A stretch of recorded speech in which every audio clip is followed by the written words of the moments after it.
Salut les amis, salut les footeux, ravi de vous retrouver pour cette avant-dernière émission d'une semaine en ballon, hashtag USB Foot en partenariat avec nos confrères de France Bleu Mayenne, France Bleu Maine et France Bleu Loire-Océan. C'est la fin de saison pour nos clubs de Ligue 1, Angers et Nantes, on en profitera pour faire un petit bilan. Et puis, c'est également les vacances, ce sont également les vacances pour Cholet et Laval en national, mais pas pour le Mans. Encore un match, et quel match à disputer pour les Sartois. Le barrage retour face au Gazélec d'Ajaccio, ce sera encore, c'est justement pour en parler de cette dernière rencontre ô combien importante. J'ai le plaisir d'avoir sur ce plateau du USB le président du Mans FC, Thierry Gomez. Bonjour Thierry. Bonjour. Merci d'abord d'être venu jusqu'à nous, jusqu'à ce plateau du USB Foot. Alors j'ai eu le plaisir il y a quelques mois, quelques années de voir ces magnifiques vestiaires du MM Arena. Ça change ici quand même. Oui, mais c'est aussi sympa, il y a un cachet. Petit côté rétro. Voilà, petit côté rétro qui est pas désagréable. Bon, on a vu qu'il y avait le maillot du Mans FC derrière, ça tombe bien parce que pour cette émission, pour cette avant-dernière émission de la saison, ça va être beaucoup autour du Mans FC. Vous êtes la dernière équipe de la région à encore jouer et c'est tout à votre honneur parce que vous avez réussi à chipper cette fameuse 3e place pour les barrages. On va reparler du match du MM Arena, du barrage aller face au Gazélec d'Ajaccio. Et on va regarder ensemble le sommaire de cette USB Foot pour le Mans FC. On l'a dit, national, ça se corse. Et oui, les Manceaux ont perdu le barrage aller. On va revenir avec vous, Thierry Gomez, sur cette rencontre à laquelle évidemment vous assistiez. Et puis on verra également de la Ligue 1 avec le bilan de nos deux clubs, devoirs de vacances pour Angers et Nantes. Et puis on terminera par le mercato. Et oui, ça va s'ouvrir d'ici une petite quinzaine de jours. Ça va durer 2 mois et demi, ça va être long encore. Il va y avoir plein de rumeurs. Ça va être, moi je trouve ça pénible. Mais bon, après, on verra évidemment les différents effectifs des formations de Ligue 1, de Ligue 2 et de National. Vous êtes prêts, Thierry ? Je suis prêt. Pas de problème d'oreille ? Non, ça va. Alors on y va. C'est parti, on va parler du Mans FC, on va parler du National, on va parler du barrage aller et retour entre le Mans et le Gazélec d'Ajaccio. Mais je voulais tout d'abord commencer par cette statistique. Regardez, on parle des affluences de National. Alors c'est vrai qu'ils sont parfois à 2000, voire 1000 personnes par match. On a la chance du côté de la Sarthe d'avoir un grand stade, le MM Arena. Et à chaque fois, les 3 meilleures affluences de la saison, on va pouvoir les revoir d'ailleurs, c'est le Mans qui les a faites. C'est pas une surprise non plus, Thierry. Écoutez, c'est notre première année en national, il ne faut pas l'oublier. Donc on découvrait ce championnat, on ne savait pas trop où est-ce qu'on allait aller en termes d'affluence. Il y a quand même des clubs comme Boulogne-sur-Mer, comme Laval, qui auraient pu aussi prétendre à avoir quelques bonnes influences. Bon, on fait les 3 places du podium, on en est très heureux. Ça prouve que vraiment le football rennais a toute sa place dans la Sarthe. Bon, c'est vrai qu'on a mis les 3 meilleures affluences avant le match d'hier soir, de mardi, face au Gazélec. Alors, c'était 19 000 quasiment face à Laval, 12 000 face à Marignane et face à Chambly. Hier, c'était 22 500 ? Ouais, tout à fait, environ. Ouais. 22 500 avec une sacrée ambiance, avec des supporters qui ont évidemment joué leur rôle. Avant de revenir sur le match à proprement parler, comment vous l'avez vécu cet avant-match ? Avec beaucoup de pression ou pas ? Non, beaucoup de travail. Beaucoup de travail ? Fatigué travail, déjà ? Beaucoup de travail pour préparer ce match parce que, je tiens à le rappeler, on est un club de national, on est un club amateur, il ne faut pas l'oublier. Vous considérez comme amateur ? On est un club officiellement amateur. Pas semi-pro, pas... Non, on est un club amateur officiellement. Après, on a vocation à redevenir professionnel. Voilà, mais on ne l'est pas encore. Pour ça, il faut franchir la dernière étape. Et c'est vrai qu'en termes de structure administrative, on voit aujourd'hui que les clubs pro, Ligue 2, Ligue 1, ont une dizaine, vingtaine, trentaine, parfois plus de 100, plus de 200 salariés. Nous, on est très très loin de tout ça. Et là, on a organisé un match digne d'un match de Ligue 1. Donc forcément, c'est beaucoup de sollicitations, beaucoup de demandes, beaucoup de travail. Voilà, mais on était très très heureux de le faire parce que c'était, je pense, même si le résultat n'était pas là, je pense que ça a été une réussite. Tous ceux qui sont venus ont vécu une belle soirée et un beau spectacle. Oui, c'était une réussite. C'est vrai qu'au niveau évidemment de l'affluence, au niveau de la logistique, au niveau des infrastructures, c'est vrai que tout s'est bien, parfaitement déroulé. On va regarder ensemble. Alors, c'est vrai que vous allez pouvoir le vérifier sur les images. Le Mans a fait un début extraordinaire, avec de nombreuses occasions. C'était le premier débordement de Rémi Boissier qui a failli offrir ce ballon sur la tête de Montiel. Puis derrière, il y a cette ouverture incroyable pour Rémi Boissier qui préfère donner vers Vincent Créhin. Et puis derrière, l'occasion est avortée. Et puis alors là, que dire de cette occasion ? On joue la 4e minute. Ça fait déjà 3 occasions franches pour les Manceaux. Et là, c'est Vincent Créhin qui ouvre trop son pied gauche. On l'a vu, il va faire une tête évidemment de 10 mètres de long. Et puis là, première occasion pour les Corses, la tête de Blaillac. Ça s'appelle expérience? Oui, on peut même pas dire que c'est peut-être même pas une occasion, c'est un ballon bien donné, et puis après il joue sur le point fort de Blaillac, qui est un des meilleurs jeux de tête de France. Voilà, il la met bien. Et puis début de deuxième période, le coup de massue. Le ballon, le gardien relâche. Vous êtes malheureux là sur ce coup-là? On est un peu malheureux. Tout ça démarrer, prendre un but tout de suite, c'est forcément compliqué, mais on sait qu'on a une équipe qui a du caractère. La preuve? Et voilà, ils n'ont pas lâché. Et vous revenez à 2-1. On revient à 2-1. Et puis après, on pousse et on n'arrive pas à égaliser. C'est vrai. Parce qu'il y a eu aussi une grosse débauche d'énergie, il faut le dire, de la part des joueurs. C'est compliqué. Et pourtant, vous avez réussi à pousser jusqu'au bout, à les inquiéter jusqu'au bout. Honnêtement, on va pas refaire le match. Le score logique de cette rencontre, c'était quoi pour vous?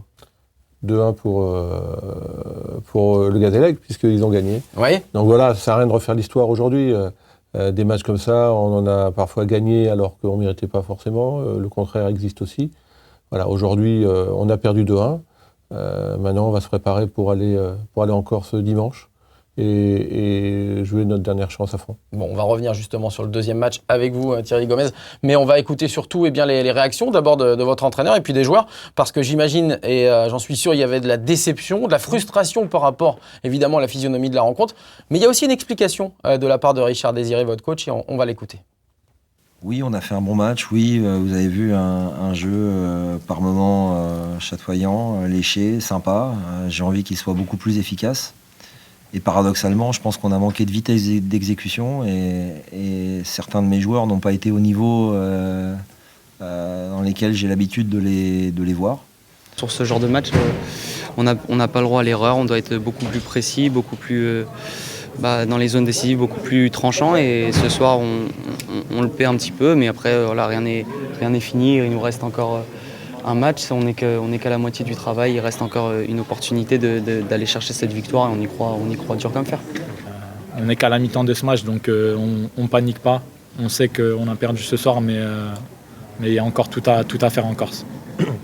Le défenseur du Mans FC, je le disais, Richard Désiré, qui dit simplement que les joueurs ont tout donné à 100%, et simplement, ils n'ont certainement pas tous évolué à leur meilleur niveau. Il y a eu de l'énergie, mais ils devront faire plus pour le match retour. C'est aussi ce que vous pensez? Sur des matchs comme celui-ci, c'est clair qu'on est une division en dessous. Il y a 3 ans, on était en CFA2, Gazélec était en Ligue 1 il n'y a pas très longtemps non plus. Ils ont une expérience du monde professionnel qu'on a pu. Donc forcément, quand on joue ce type de match, il faut que tous les joueurs soient à leur meilleur niveau. Et puis au-delà de ça, je dirais peut-être que finalement, et on l'a vécu aussi cette année plusieurs fois, je pense que le stade, l'environnement, le public a aussi mis plutôt dans de bonnes conditions ces joueurs d'expérience qui sont retrouvés dans des conditions qui leur ont peut-être rappelé quelques souvenirs. Oui, donc ils étaient motivés aussi. Et qui a sûrement mis la motivation au point où il fallait pour qu'ils fassent un bon match. Bon, après, c'est vrai que s'il y a du réalisme de votre côté, il peut y avoir 2-0 au bout de 5 minutes, et c'est plus le même match. Et c'est plus le même match. Donc avec Dessy, effectivement, on peut refaire le monde. Voilà. Bon, donc, alors, au lieu de refaire le monde, on va regarder un petit peu sur les réseaux sociaux ce qui s'est dit, notamment après ce match, après ce barrage aller entre Le Mans et le Gazélec. Voilà, fin de match, ça c'est votre site officiel, c'est sur Twitter, où justement, on raconte qu'il y a eu 2-1 pour le Gazélec, mais on y croit évidemment pour le match retour. Méthode Coué aussi, il faut l'adopter celle-là, cette méthode Coué. Non, moi je suis anti-méthode Coué. Ah bon? Ouais, non, pourtant, votre entraîneur, il est bon à ce jeu-là. Non, je pense qu'il va falloir bien analyser à la fois les raisons de ce résultat, mais aussi quels sont les points sur lesquels on peut s'appuyer de manière objective pour dimanche les mettre en danger et trouver des bonnes raisons d'y croire et pas des fausses raisons. Bon, il y en a pour qui aussi, sur les supporters, notamment Manceau, les bonnes raisons d'y croire, c'est surtout le fait d'être passionné, d'être amoureux du club. On va regarder un exemple. Voilà, I love you sur Instagram. C'est posté par des supporters qui disent que quoi qu'il arrive, ils aimeront toujours ce club du Mans FC. Vous pouvez compter quand même sur un socle de fidèles. Oui, il y a un vrai socle de fidèles qui était là déjà en 10 ans d'honneur. Ce socle s'agrandit en fonction de l'évolution du club. Mais c'est vrai qu'on a la chance d'avoir des supporters qui aiment ce club, qui sont derrière ce club. Et si on veut avoir et nourrir de belles ambitions, il nous faut des supporters, c'est indispensable, et un public. On l'a vu, c'est un vrai spectacle. Hier, il y avait près de 23 000 personnes. Voilà, même ceux qui ne sont pas forcément amoureux fous du football, Oui. Ils vivent un vrai spectacle. C'est prenant, Tout à ils fait. participent à ce spectacle, bien évidemment. On va demander à notre confrère Thierry Fourmy de France 3 Men, qui suit aussi bien pour nous, votre équipe du Mans FC depuis le début de cette saison 2018-2019. Tout simplement, on a voulu lui demander, lui, comment il voyait le match retour, façon journaliste, évidemment. Et ben voilà la réponse. Oui, Anthony, cet acte 1 entre Le Mans et Ajaccio s'est joué sur une somme de petits détails, dont l'expérience qui a fait d'ailleurs défaut au Mans FC au cœur de l'hiver avec sa série de mauvais résultats. On attendait donc les Corses dans ce secteur, ça s'est vérifié avec beaucoup de réalisme, du sang-froid également, déficit d'expérience pour le Mans FC malgré l'enthousiasme, malgré le jeu court, souvent des centres, mais malheureusement pour les Manceaux, souvent personne dans la surface de réparation pour les reprendre, ou alors une absence de réalisme. Mais on le savait, cette équipe du Mans a été construite ainsi sur une base de jeunes joueurs. Donc l'expérience a fait défaut lors de cet acte 1. Ajaccio a pris une sérieuse option, ça s'annonce extrêmement compliqué dimanche au stade Casanova, le petit stade Casanova qui va faire le plein, mais on a vu que cette équipe corse était loin d'être souveraine par instant, et notamment dans le secteur défensif. Donc c'est aux Manceaux d'inverser la tendance, de travailler sur cette somme de petits détails, de faire preuve d'expérience pour aller chercher l'exploit dimanche en Corse. Merci à Thierry Fourmy. Donc c'est vrai qu'il insiste sur on va dire peut-être pas les grosses faiblesses, mais au moins les failles défensives qu'on a pu vraiment apercevoir, notamment en première mi-temps. Ça rentrait de tous les côtés. Vous n'avez pas eu cette sensation-là ? Au début, peut-être sur les 10 premières minutes, mais c'est vrai que on a fait une belle entame. Tout le monde est d'accord pour dire que c'est dommage effectivement qu'on n'ait pas pu ouvrir le score à ce moment-là. Après, je pense qu'ils ont bien géré, ils ont été costauds, même si forcément le jeu ensuite s'est équilibré, mais faut pas oublier qu'ils menaient au score, donc forcément c'était aussi à nous d'attaquer. Ce sera un autre match, je pense, dimanche. Oui, parce qu'on parlait de l'expérience pour marquer, notamment avec un Blaillac, 35 ans, qui a joué en Ligue 1, Ligue 2. Moi aussi, je voudrais parler de l'expérience corse, celle où on se roule par terre, celle où on mime un peu des fautes, où on gagne un peu de temps. Ça fait partie aussi du football de haut niveau. Malheureusement. C'est pas ce que vous aimez forcément. Non, c'est partie du spectacle aussi. On le savait avant. Je pense que ce sera encore le cas dimanche, surtout si on ouvre le score. Donc voilà, mais bon, c'est à nous de nous préparer à tout ça, à savoir nous adapter, et puis à mettre tout en œuvre pour jouer notre jeu, être motivé, et puis être plus efficace qu'au match aller.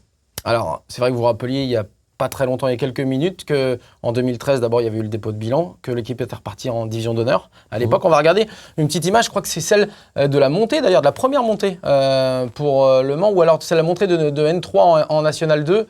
Voilà, c'était il y a 2 ans, on va pouvoir voir voilà, c'est celle-là, c'est cette montée-là. Ouais, sur le Arena, donc c'est ce qu'il y a aussi, on parlait du socle tout à l'heure de supporters, c'est de là d'où tout est parti ou pas ? L'idée, c'était, quand on m'a demandé de reprendre le club, c'était de réécrire une nouvelle histoire. Il y a une très très belle histoire entre le MUC 72 et Léon Bollé. Et si on doit réécrire l'histoire, il fallait la réécrire au M Arena.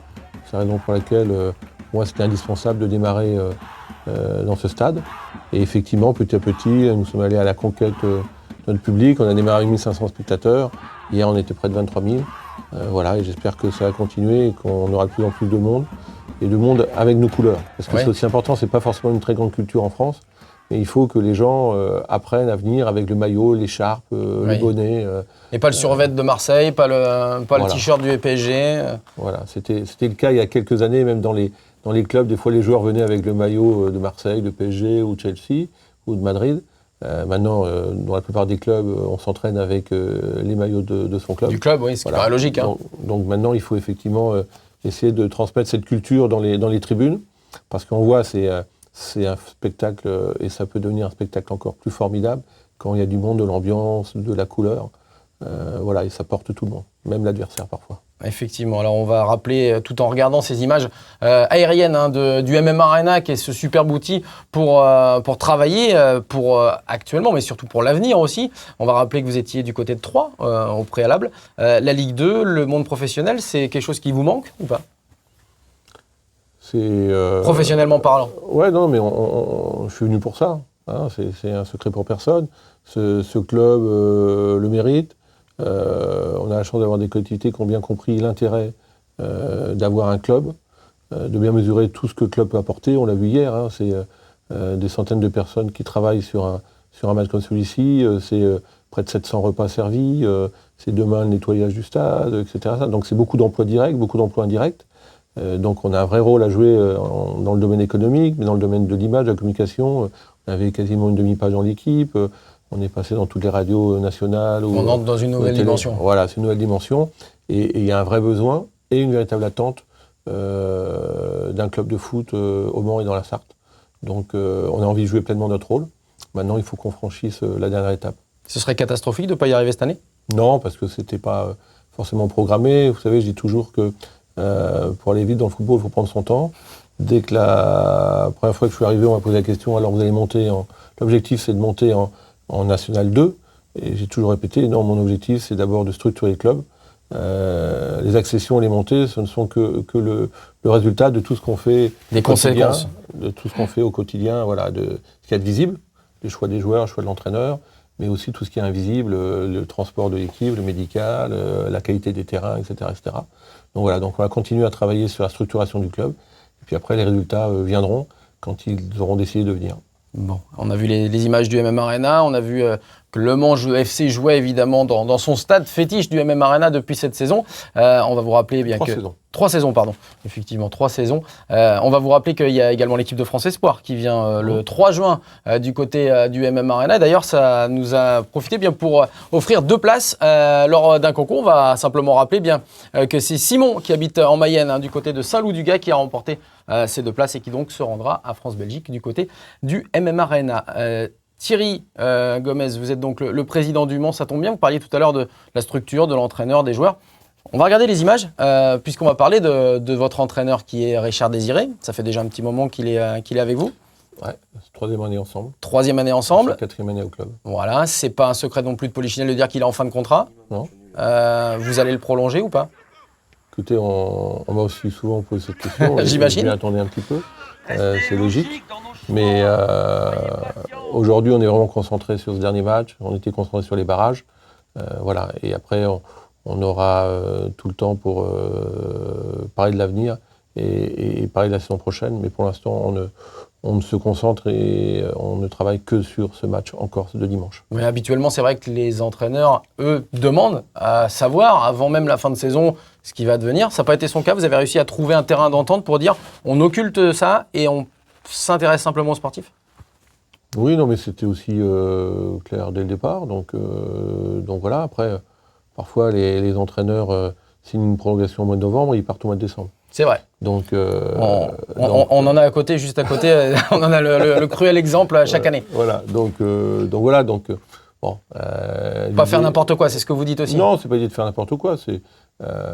L'idée, c'est qu'on doit donner le rythme qu'on souhaite à la gestion de ce club. Et voilà, c'était ce qui était prévu. Donc, on va terminer le travail. Il dure un peu plus longtemps que prévu. Oui, en plus. C'est il y a du rab. Je pense, le plaisir, voilà, pour tout le monde. Et puis après, on va parler d'avenir. Bon, il n'y a pas une tendance qui se dégage ? On ne peut pas savoir. La tendance, c'est d'aller jouer dimanche. Surtout. Contre le Gazelle. Bon, on vous reposera la question juste après le match. C'est normal. Ça fait partie de notre job. Tout à fait, pas de souci. Voilà, on a évidemment parlé du Mans FC. On va simplement vous dire, puisqu'on s'est intéressé au National, eh bien, une petite info de National 2 avec une mauvaise nouvelle. Les Herbiers, qui étaient en bonne position pour rejoindre le National un an après l'avoir quitté, eh bien, a gagné le dernier match face au Stade Bordelais. Mais en même temps, le Puy l'a emporté. C'est donc le Puy qui évoluera au championnat national la saison prochaine et les Herbiers qui tenteront d'y accéder à nouveau. Vous êtes prêts pour la deuxième partie ?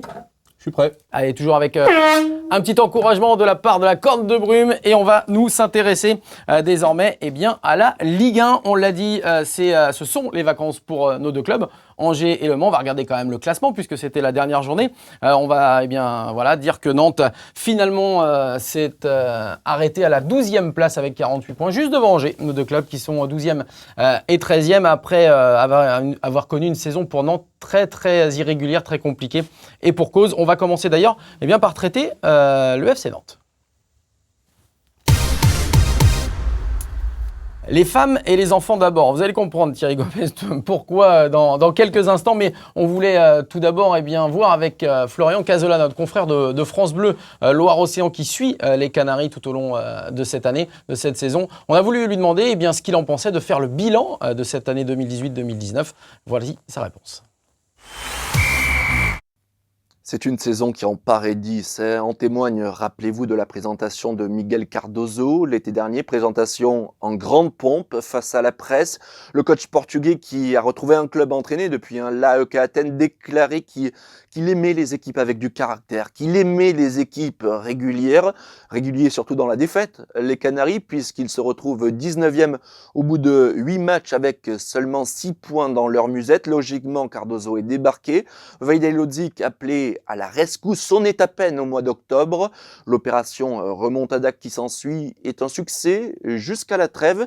Et puis, il y a ce mercato raté, il faut appeler un chat, ce mercato raté, et surtout la disparition d'Emiliano Sala le soir du 21 janvier. L'après Sala est dur pour les Nantais, très dur même.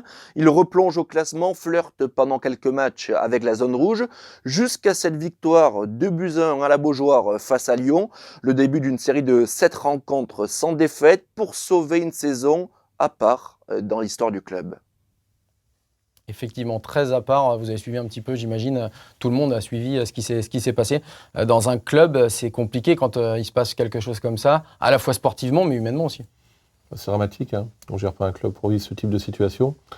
Surtout dramatique déjà pour lui et puis pour la famille, sa famille, ses amis. Voilà. Ouais, donc c'est vrai que ça n'a pas aidé de toute façon sportivement à vivre une belle saison. Alors la saison s'est terminée à la 12e place. Il y a énormément, on va dire, d'antagonisme entre les supporters et la direction du club. Valdemar Kita et son fils Franck Kita, présent depuis 2007 au club. Un nouveau logo, ça c'est le terme en tout cas employé par Baptiste Turiez, le directeur marketing du côté du FC Nantes. On vous l'a présenté la semaine dernière, qui n'a pas plu aux supporters pour la plupart, puisqu'on a enlevé les étoiles des 8 titres de champion. On a enlevé également la fameuse goélette, le petit bateau qui représentait la ville de Nantes.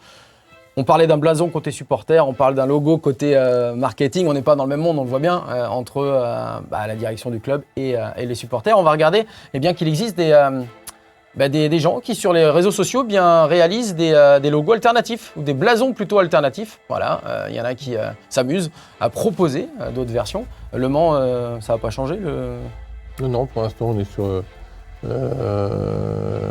logo, le blason, comme vous voulez, le Mans FC.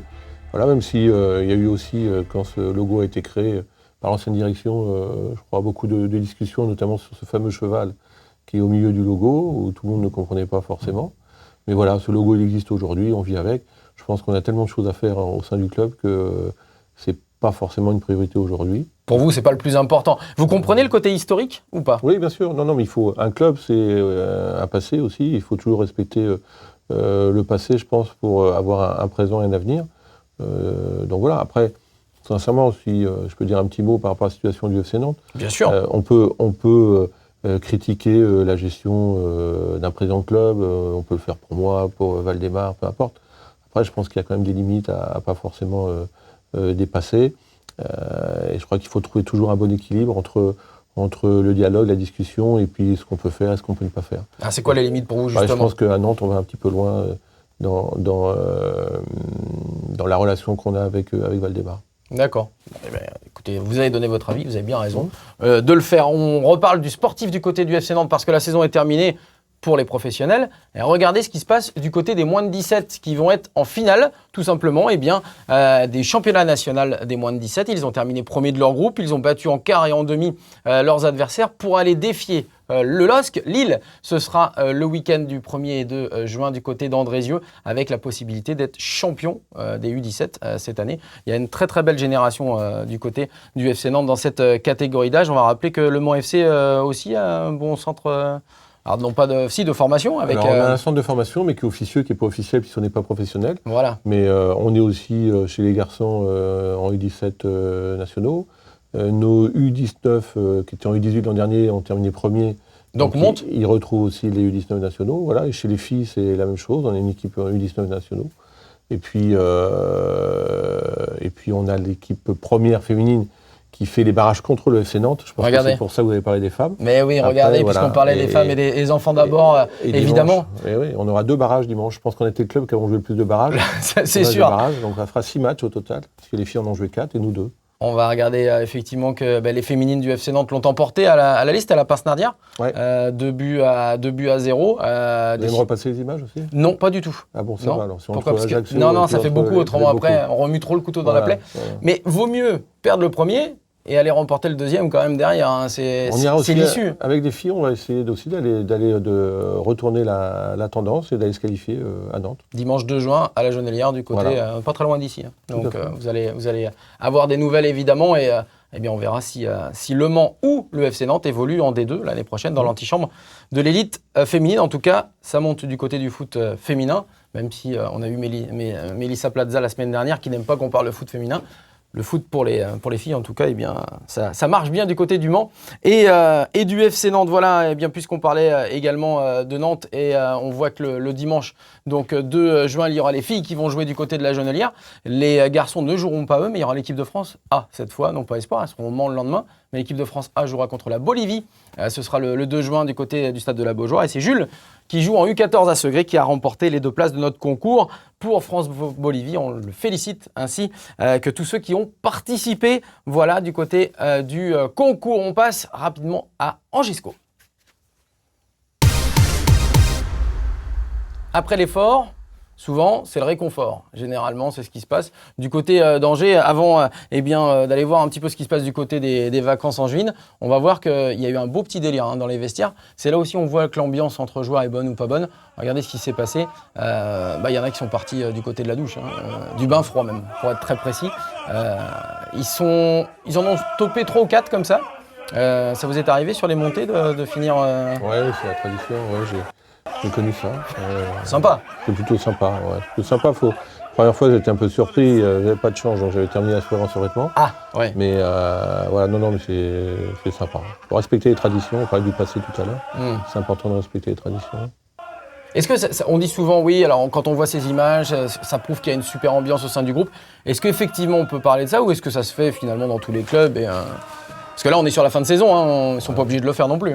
Non, mais bon, ça se fait dans la plupart des clubs. Et puis quand on gagne, quand on a un titre, la plupart du temps, c'est parce qu'il y a aussi une bonne ambiance. Oui, c'est aussi pour ça. Donc c'est un peu lié tout ça. Bon, on se disait, on va pas se le cacher, il n'y a pas réellement d'exemple de votre côté. Vous suivez pas un club et vous vous dites, je vais le copier et c'est comme ça qu'on va faire. Mais cet exemple d'Angers, pour vous, il est intéressant. Non, mais je pense que le président d'Angers travaille très très bien avec Saïd Chaban. Avec Saïd Chaban, avec toute son équipe. C'est un club qui non seulement a réussi à trouver l'élite, à se maintenir dans la durée, c'est important, et utiliser ce maintien pour structurer le club. Et ça, c'est effectivement, je pense, le bon chemin pour faire grandir le club et le maintenir le plus haut possible. Effectivement, alors maintenant on passe vraiment aux vacances et on va voir que les vacances de footballeurs, c'est quand même pas mal. Alors, ceux qui évoluent en Ligue 1, puisque je pense qu'entre les salaires de la Ligue 1 et du National, c'est pas tout à fait les mêmes. Regardez Ismaël Traoré et toute la petite bande là, qui était du côté de Saint-Tropez. Un petit rebord, un petit bateau sympa évidemment pour passer un week-end tous ensemble. Ils étaient partis, ils étaient 7-8 de l'effectif. Donc voilà, ça montre ça, aussi c'est plus rare. Et les liens sont quand même assez forts entre certains joueurs. Et puis, il y en a d'autres qui ne peuvent pas s'empêcher de taper le ballon. De toute façon, même s'ils sont en vacances, c'est le cas de Romain Thomas et de Pierrick Capel, vous allez voir. Ils ont trouvé un arbre. Et donc le ballon doit passer obligatoirement au milieu. C'est la place des listes. Exactement. Je vois que vous êtes un fin connaisseur d'Angers. d'Angers, de Saint-Tropez. De Saint-Tropez, je veux dire, pas d'Angers, de Saint-Tropez. Ouais, vous la connaissez bien? Oui, parce que j'ai notamment organisé le Trophée Pétanque Canal+ dans mes autres métiers sur cette place, donc je connais bien. D'accord, bon voilà, ils ont trouvé un arbre qui leur a permis de jouer un petit peu au foot. On voit en tout cas que, effectivement, du côté d'Angesco, les liens sont forts. Ça fait plusieurs années qu'ils jouent ensemble aussi, donc ça, c'est pas étranger non plus à cette vision des choses. Alors on a eu pas mal de journalistes qui nous ont proposé leur vision de la saison 2018-2019. Nous, on a voulu se pencher sur celle d'après. Vous savez qu'il va y avoir pas mal de changements au niveau des règlements en termes d'arbitrage, notamment pour la Ligue 1 et Ligue 2. On a demandé à Olivier Quin ce qu'il en pensait, l'ancien footballeur professionnel, lui qui suit de très près justement tous ces règlements d'arbitre. Et bien voilà sa réponse. Oui, 6 ou 7 nouvelles règles instaurées à partir du 1er juillet 2019. Alors il y en a 3 qui ont retenu mon attention. La première, c'est que sur les remises en jeu sur 6 mètres, le ballon ne sera plus obligé de sortir de la surface de réparation. Et ça, c'est bien parce que ça va donner envie aux équipes de relancer très rapidement. A contrario, ça va aussi donner envie aux autres équipes d'aller presser plus haut. Et ça peut amener un peu plus de spectacle. La deuxième, qui est pour moi un peu mitigée, c'est qu'il faudra, sur un coup franc, être à 1 mètre minimum du mur, en tout cas en parlant de l'adversaire. Et c'était bien d'être dans le mur parce que ça pouvait faire diversion, ça pouvait gêner les gardiens et souvent ça amenait des buts. Et puis la troisième qu'on attendait depuis longtemps, c'est que toute main intentionnelle dans la surface de réparation sera sanctionnée, que ce soit pour un pénalty, pour un but marqué de la main. Et ça, il fallait en venir là depuis bien longtemps. C'est bien ces règles-là, mais si les équipes de Ligue 1 restent aussi frileuses sur le plan offensif, si elles ne deviennent pas plus audacieuses, si elles ne proposent pas plus de spectacles, eh ben on aura une saison aussi morose qu'on a eue cette année, avec un champion qui est désigné pratiquement bien avant le début du championnat, et puis des équipes qui vont se battre pour le maintien, donc un championnat sans intérêt. Donc messieurs les acteurs de Ligue 1, prenez beaucoup, et les entraîneurs bien évidemment, prenez beaucoup plus de risques la saison prochaine. Merci. Et merci à Olivier Quint et à tous les chroniqueurs du SB qui ont œuvré à cette saison. On espère bien évidemment les avoir pour la saison prochaine. Vous êtes d'accord un petit peu avec ce qui s'est dit sur... Parce que s'il a regardé Le Mans Ajaccio hier, honnêtement, il a dû plutôt se régaler. Oui, non, mais c'est vrai qu'on a fait des grands stades en France. Maintenant, on a des capacités de 30 000, 40 000, 50 000, 60 000. Donc ça veut dire qu'il faut élargir la cible.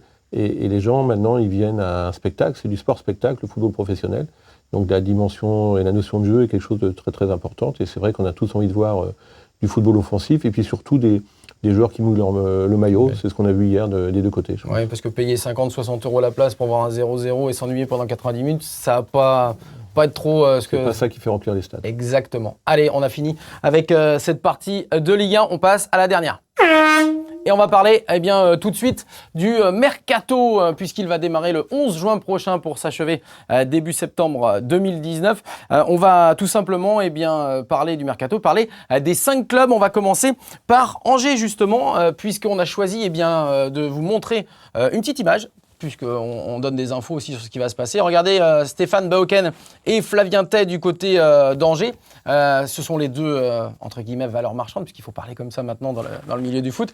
Stéphane Bauken qui a 2-3 clubs vraiment qui sont sur lui. On parle entre 8 et 10 millions d'euros pour le transfert de l'ancien Strasbourgeois qui sera resté peut-être qu'une saison du côté d'Angers. Et puis Flavien Tay, il y a énormément d'écuries qui sont sur ce joueur. Et puis peut-être que pour Baptiste Santamaria, ce ne sera pas l'Angleterre. On parlait de lui du côté d'Aston Villa. A priori, ce sera une autre destination pour Baptiste Santamaria. On en saura un petit peu plus dans les jours à venir. On va parler du FC Nantes désormais pour ce mercato. On va parler de Samba, le gardien de but, Brice Samba de Caen, qui intéresse fortement le FC Nantes. Seul problème, Brice Samba, visiblement pour remplacer Tatarusanu, qui lui prendrait la direction de Lyon, jeu des chaises musicales. Brice Samba, son agent, c'est le même agent qu'Emiliano Sala. Vu comment ça s'est terminé avec Valdemar Kita, je ne suis pas sûr que l'affaire se fasse. Mais en tout cas, le FC Nantes cherche un nouveau gardien en tant que numéro 1. On passe au national avec le Stade Lavallois. L'info du jour, la voici. On connaît d'ores et déjà le nouvel entraîneur du Stade Lavallois. On écoute.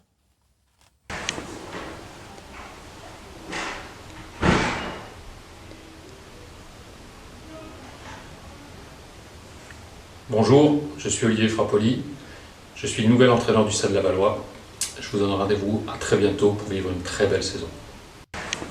On lui souhaite plein de bonnes choses, Olivier Frappoli. C'est bien, il s'engage. Il s'engage, il s'engage. Alors, ça n'a pas fait le bonheur de tout le monde, parce que pour rien vous cacher, il était à Boulogne cette saison. C'est bien, du côté du championnat national également. Il était sous contrat avec Boulogne.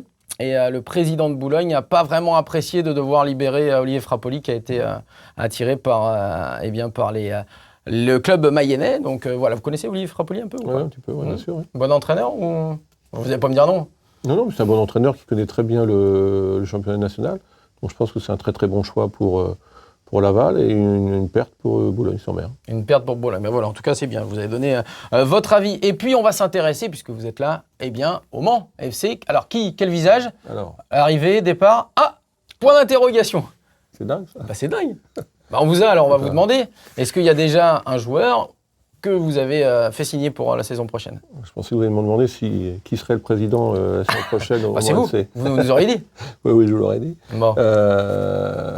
Vous voulez pas nous parler de Richard Désiré, on comprend. Est-ce qu'il y a un joueur Non, mais c'est la même chose. On est dans une situation un peu particulière, vous le comprendrez facilement.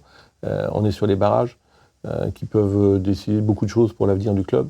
On est concentré là-dessus. Donc pour l'instant, je dirais, pareil, les joueurs comme l'entraîneur, on se verra après les barrages. Et on fera d'abord un point entre nous, puis ensuite on vous dira tout. Bon, mais ce sera avec grand plaisir. J'imagine, comme dans tous ces cas-là, il y a un plan A, un plan B, un plan national, un plan Ligue 2. Qui recrute chez vous ? Oui, écoutez, on a une organisation qui commence à se mettre en place, qui n'est pas aussi importante que je le souhaiterais, parce qu'on est qu'en national et qu'on a aussi, dans le cadre de notre projet, un axe qui est important, c'est de trouver à chaque fois un modèle économique pour ne pas mettre en danger le club et puis les salariés qui y travaillent. Donc c'est toujours dans la limite du budget, mais on a quelques observateurs, parce que c'est, je pense, très très important pour faire avancer le club. Si on avait le bonheur de monter, on renforcerait forcément cette partie-là. Avec la main des droits TV, évidemment, qui est autre que pour le national, hein, c'est toujours le problème. Oui, qui est autre. Et il faudra faire attention aussi, parce que un club comme le Mans FC, avec les infrastructures que nous avons, la structure aussi en termes de staff, d'équipe, avec le centre de formation qui est déjà là, c'est le modèle économique, il est viable en Ligue 1, même pas en Ligue 2. Donc en Ligue 2, il faudra aussi bien compter, serrer les boulons, parlez-en à Angers. C'est pas la même chose et c'est très compliqué aussi de gérer un club en Ligue 2. Donc voilà, mais on est prêt à le faire. Et ça, Saïd Chaban, il sait bien faire, parce que serrer les boulons, il le fait bien. Mais il gère très bien son club, il a raison. Pour durer, il faut... Il n'y a pas de secret. Il n'y a pas de secret. Il faut gérer son club. Alors, nous, c'est notre propre argent, donc Saïd aussi, donc il le sait. Il faut faire aussi comprendre cela en interne, parce que aussi, et en externe.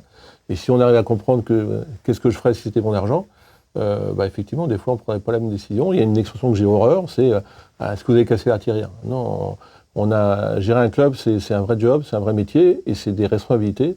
Donc, au même titre qu'au sein de votre ménage, vous ne cassez pas la tirelire à tout bout de champ.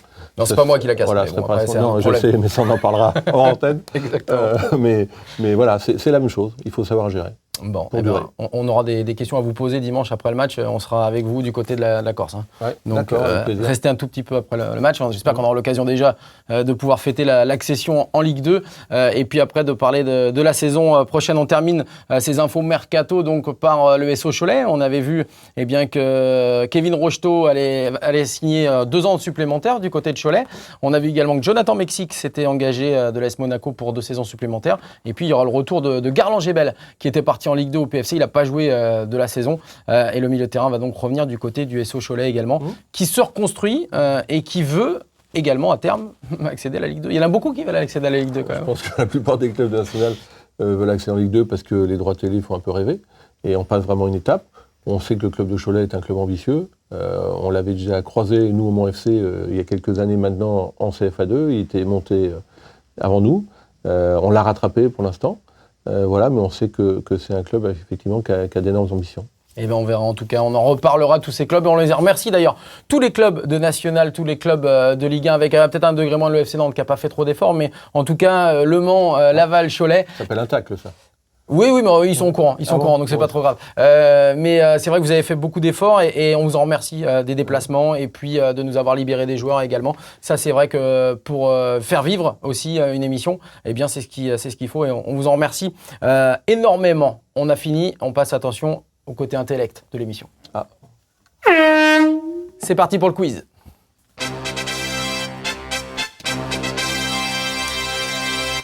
Le quiz de Brulez, le quiz de fin, Thierry Gomez. J'espère que vous avez bien révisé. Ça tombe bien, vous allez nous choisir un placard avec un maillot à l'intérieur. Et de ce maillot dépendra la question finale. Allez, je vous fais lever un petit peu d'effort. Et puis vous repartez vous asseoir avec le maillot de votre choix. Je suis plus très jeune, vous savez. Ce sera c'est celui du SO Cholet. D'accord, eh ben, merci pour le SO Cholet. On va faire une question sur Cholet. Merci à Thierry Gomez. La première question donc pour le SO Cholet. On a parlé d'ailleurs de Kevin Rocheteau, le buteur du SO Cholet. La question, il va y avoir 3 réponses possibles pour vous pour pouvoir répondre. La question, c'est Kevin Rocheteau a terminé meilleur buteur du championnat national. Réponse A avec 15 buts. Réponse B avec 14 buts, réponse C avec 13 buts. Vous avez le temps de la réponse. Réponse A, 15 buts. Réponse B, 14 buts. Réponse C, 13 buts pour Kevin Rocheteau. Sachant que Vincent Créin, le meilleur buteur monceau, a lui terminé, si ma mémoire ne me fait pas défaut, avec 11 réalisations.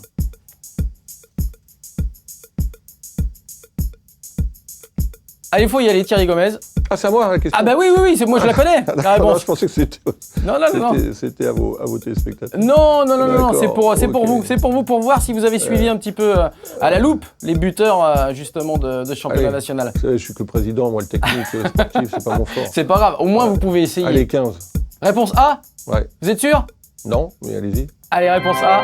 Bravo Thierry Gomez, bravo pour cette belle réponse. Laissez le maillot, venez de me rejoindre s'il vous plaît pour la fin de cette émission à mes côtés. On vous a mis un truc un petit peu plus petit parce que vous êtes plus grand que moi. pas- Donc, non mais vous êtes plus grand que moi donc c'est normal. Un grand merci à vous merci d'être à vous. venu jusqu'à Nantes Ouais. pour cette USB. On va vous souhaiter plein de bonnes choses parce que c'est vrai que dans 4 jours, eh bien, c'est un autre match, le dernier de la saison qui se profile. On va donner rendez-vous évidemment à tous nos internautes jeudi prochain parce que ce sera la dernière d'USB, la dernière de 2018-2019. On croise les doigts, on fait un gros merde. Qu'est-ce qu'on fait? On va travailler. On va travailler. Merci à tous et à jeudi prochain. Merci beaucoup. Merci.